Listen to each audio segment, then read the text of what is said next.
Hey everybody. I just wanted to do a little tarot thing with you. I read tarot cards and I like them. They provide guidance and intuition and insight. Uh, Sometimes just to give you a little idea how your day might go. It's not to me fortune telling, it's more like possibilities.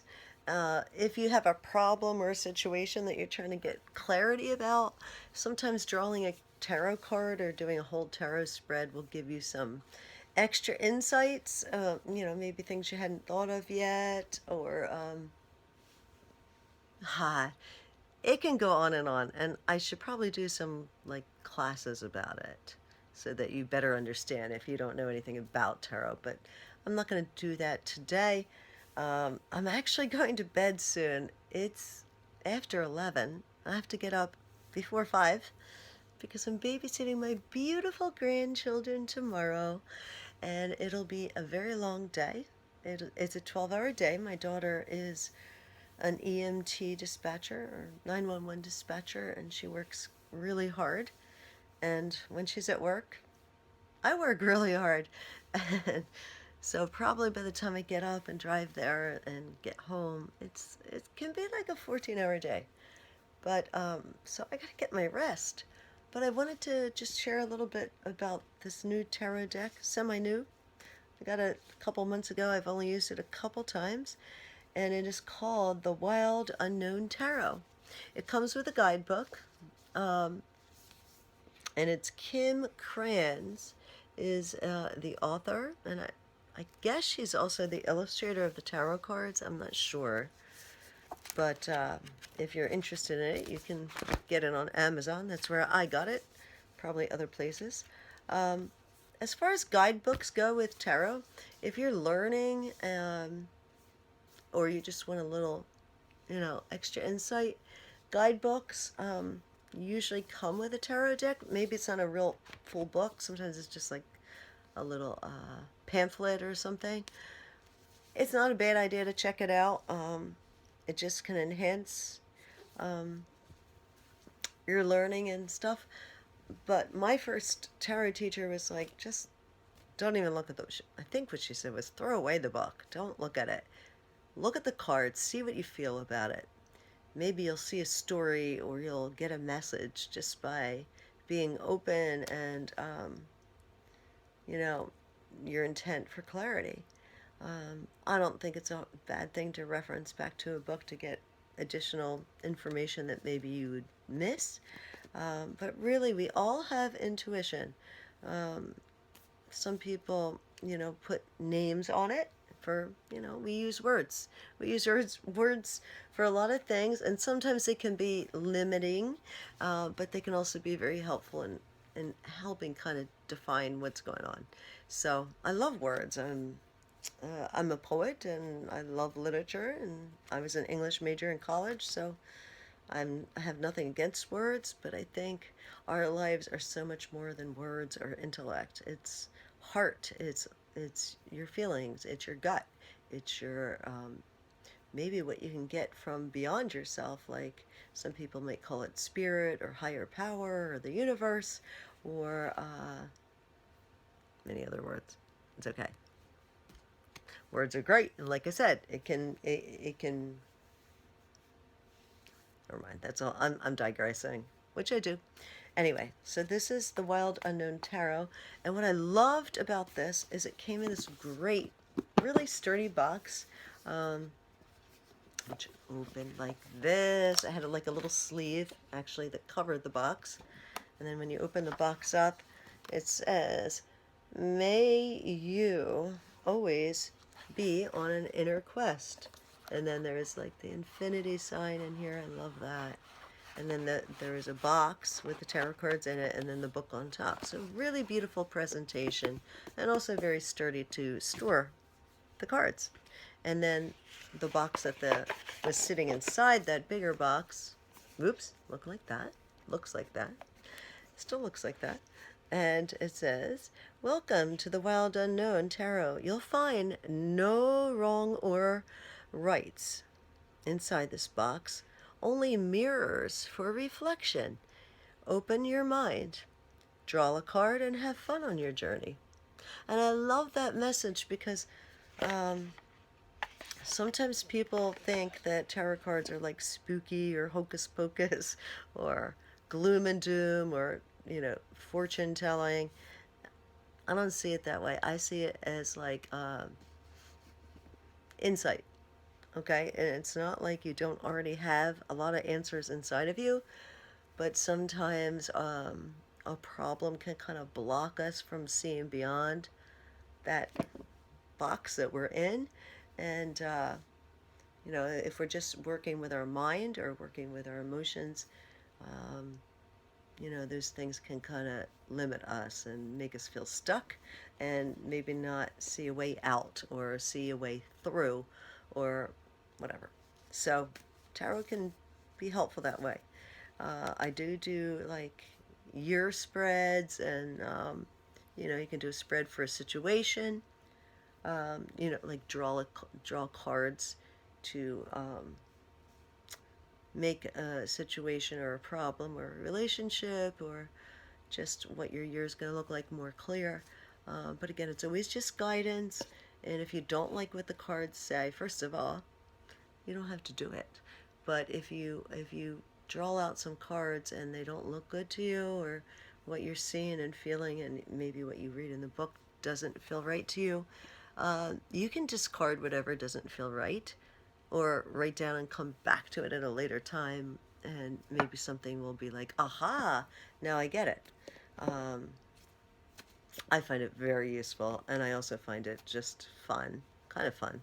Um, Sometimes it's not fun if I'm drawing cards to help myself out or see something more clear that's bothering me, but you know, it's good.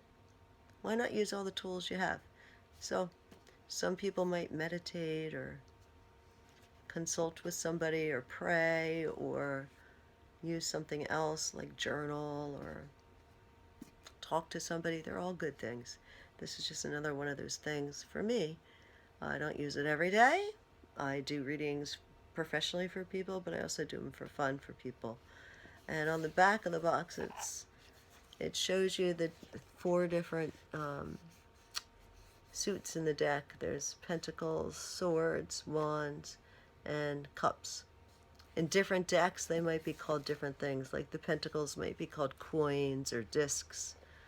Uh, Cups might be called chalices.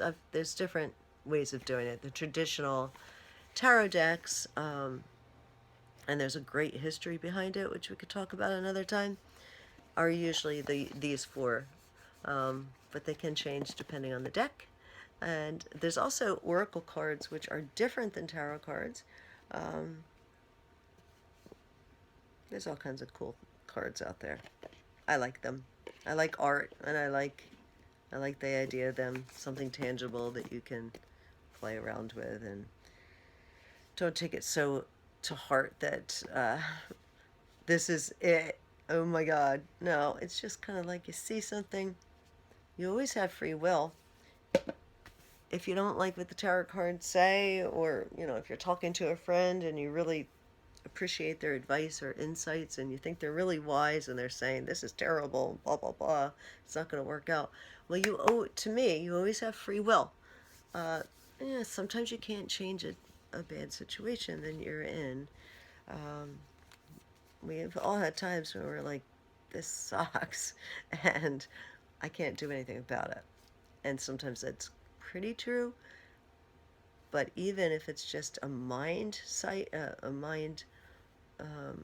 over matter, and say, I'm going to get through this, or I'm going to have a positive attitude, or I'm going to believe that there's something positive in a situation, even if it's a negative situation. There's all kinds of ways that this can be helpful. So I'm going to shuffle the deck. What I normally do if I'm drawing a card or two or three, just for a general kind of thing like this, I usually shuffle 3 times and then cut the deck and draw 1, 2, or 3 cards, and then I look at the bottom card kind of as bottom of the matter, like kind of sum it all up. There's all kinds of different ways to do it. I don't really think there's a wrong or right way, but if you like are starting to dabble in it, it might be good to like develop um, a process for yourself that you can kind of count on and not think about it too much. So shuffle a certain way, cut a certain way. You know, you might even want to meditate or say a little like intention to yourself or out loud, or there's all kinds of things you can do. Uh, One thing I believe is that there's no wrong or right way. Develop something that works for you. And if it changes, oh, well then isn't life about change anyway? So don't get too stuck and caught up in the rights and wrongs and oh no, maybe I'm not doing it right. And don't be afraid because it isn't it isn't voodoo, it isn't evil, it isn't the word. It's just a tool to maybe help you get some guidance. And that's it. So I'm going to shuffle 3 times and then we will see what happens. Okay? And then I have to go to bed because I have to see my beautiful grandchildren tomorrow and I need to get my rest. Oh my gosh. It's a long day tomorrow. But I just wanted to share this with you, and I'm hoping maybe once a week I will share a tarot deck and maybe a tarot reading. So I shuffled 3 times, and normally I'm more quiet when I'm shuffling. Just kind of put the intention in the deck, which I'm putting the intention in the deck of drawing 3 cards for you and me. And if any of it makes sense or you like it, you know, take it. And if it doesn't, maybe it'll make sense later, or you can just pass it up and say, not for me. But that's okay. All right. So I shuffled 3 times, and I'm just gonna cut the deck. That's how I do it. Do it any way you want.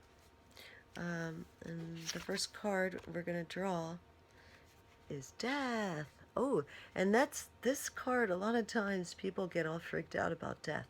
It doesn't mean. Sometimes maybe it could mean like death. But usually it means transformation or the ending of something. It could be the ending of a struggle or an ending of an era or a decade in your life or something like that. But often it's very much related to transformation. It's very positive.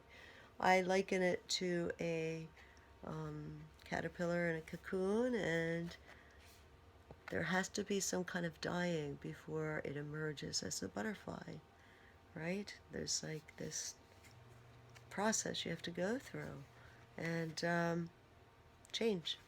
So it might look spooky. I see death as very positive.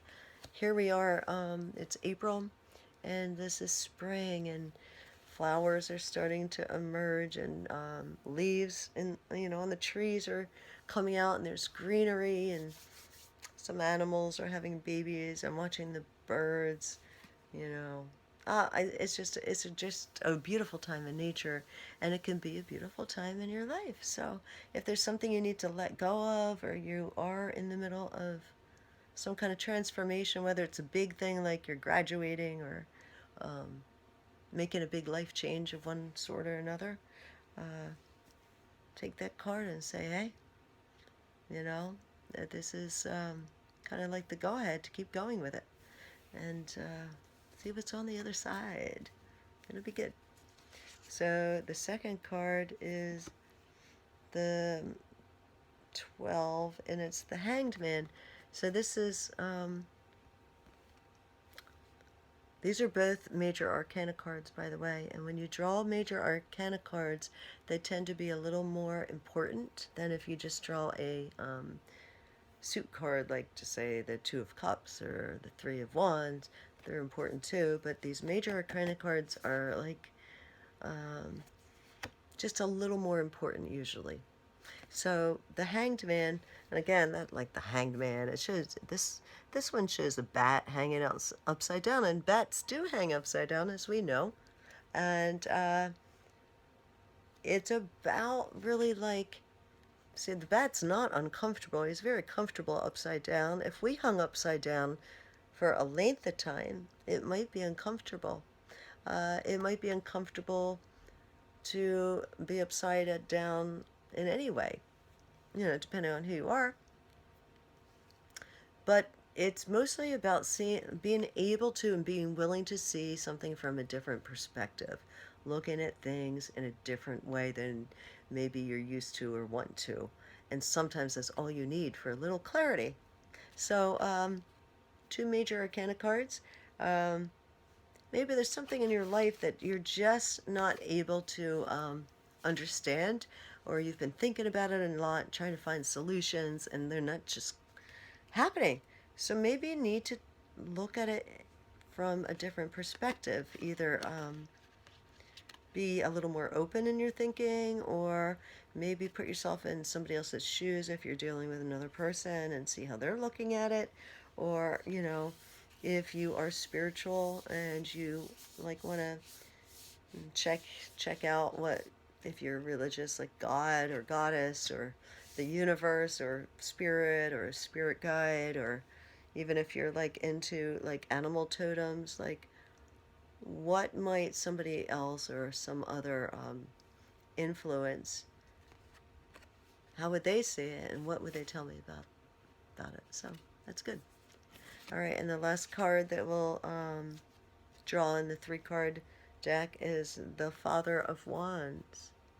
And wow, this is like, it looks like a cobra to me.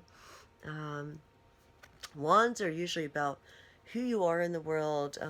It's often related to career, or the things, how you define yourself in the outer world. Like, what do you do?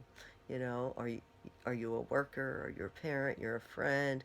Like, what are the things that matter, and that you spend a lot of time doing, whether it's work or um, family, social, um,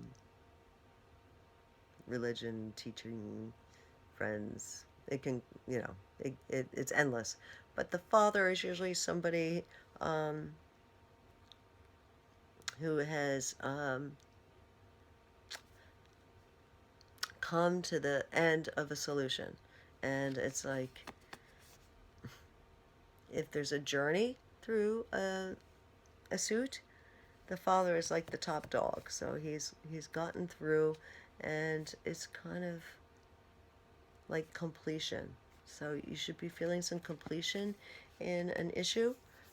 So maybe if you've been waiting for a promotion, or you're waiting to um, finish with a program or pass a test or talk to somebody about something, like this might be the time to just do it. And father can also recommend. It can refer to a father figure or a father type figure. It doesn't actually have to be your father. It could just be someone older than you that you look up to. As it doesn't even have to be family. It could just be someone you admire. They might not even be around your age, but you look to them like as someone wise. So that there might be someone in your life that's either coming in or that has been influencing you, and it might just be a reminder to thank them. Or this card might represent you, and that you're completing something big, and you should feel satisfied, and um, keep going with it. Trust. All right. If you're not here yet, know that it's coming for you. That's what I'm just coming up with right now. Sometimes when you go back and look again, you get more insights. And if you look at the book or meditate a little bit, but I'm just doing this real quick. So I've done the 3 cards, and then what I do is I always look at the bottom of the deck, because to me it's like the bottom of the matter, like what you might not be seeing. Sometimes it'll sum up. So this is the Ace of Swords, and there's 4 aces in a deck, just like in a playing card deck. And swords tends to be about problems, and or the intellect, the mind, and often it represents conflict as well. So if you get the Ace of Swords, if you have something that's been difficult for you, um, this card will be showing you that you are going to resolve it. If it hasn't resolved yet, it should be shortly. And so if you're summing up these 3 cards, look, change, transformation, even if it's unpleasant, even if you don't really want to do it, but you're doing it. And then looking at something from a different perspective, or consulting someone else who can. And then seeing the completion. This is kind of just like the icing on the cake. It's saying, yes, this is going to happen. And even though there's a lot of black and white, it kind of seems like a bleak card. You've got a beautiful eternity symbol surrounding that sword, which is really, it not only symbolizes strength and overcoming, and that you have power, you have some kind of power to help you, but it's telling you eternity, like you have it. It's not, you're not going to lose it. You always have access to this, even when you feel weak or like struggling. Like, try to remember that you have what you need inside of you to get through things. Um, so I like this card.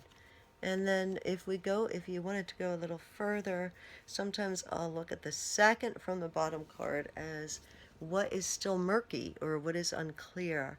And what comes up is a pentacle card, and it's the Four of Pentacles. And that's often to do with wealth or material, worldly treasures, things like that. This is a very balanced card. The fours tend to be very balanced. Um, it's like you're doing okay, whether you're looking at money or possessions or just a sense of well-being and safety, security. Things are looking good. Often it's like, uh, don't hold yourself back. Don't be so comfortable in being safe with your possessions. That you become greedy and so worried about protecting them that you're not um, sharing them or going forward and enjoying. So yeah, this is a very beautiful bounce card, but it's also like you don't want to just stay in there. Or maybe you do, but that's what's murky. Okay? And then if I were going to do a last card, and I will do it, it's and this is the third card from the bottom, it's what to look at, what to focus on going forward. And we have another major arcana card, and it's another one that people go, like the death card, "Ugh!" And this says the devil.